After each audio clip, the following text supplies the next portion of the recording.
The top game, lesson 1. Now before we get into some of the specific techniques of passing the guard, we're going to first cover the strategy in which you're going to utilize in order to implement those specific techniques. For starters, my passing style is going to be a crush style of passing, so I'm going to look to get in as close as possible with my opponent. When I've got caught in the full guard, my priority is going to be to maintain posture.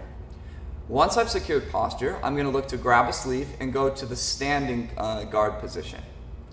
From that position, I'm going to look to open his guard and then immediately look to pass.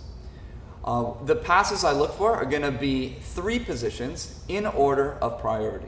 Priority number 1 is going to be to cross his legs and smash them together. From that position, I'm going to look to move to the mounted position. Priority number 2 is going to be to drive to the half guard position.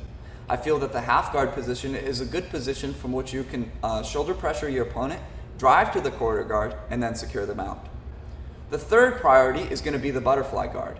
I put it as third priority because often when you're trying to smash his legs together or drive to the half guard, he's going to secure the half butterfly guard or the full butterfly guard. This is a good position that connects well with crossing your opponent's legs with lateral movement. And priority number 2 of driving to the half guard position.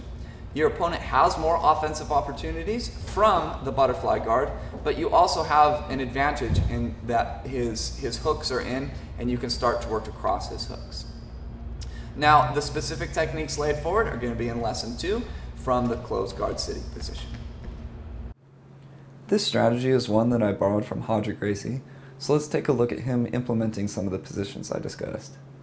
So here, Roger has posture, and he's going to look to grab his opponent's right arm with his left arm. His opponent will attempt a grip strip and will use the opportunity to grab the sleeve and stand.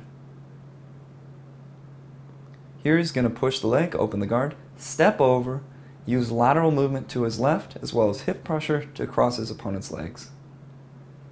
From here, he'll look to secure the mounted position. Here, Roger's driven into the half guard position, always in tight, shoulder pressuring with his right arm. Always feed the lapel to the shoulder pressuring arm to increase the shoulder pressure. From here, Roger's preferred position is his head underneath his opponent's right arm. But in case you can't get that, you treat it your head on the ground like it is underneath his armpit. With your free arm, your free left arm, you're going to drive into the quarter guard position, lift his right arm up so you have room to mount, and eventually secure the mounted position.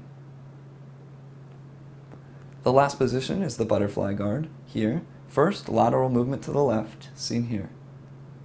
Then shin to shin with your opponent.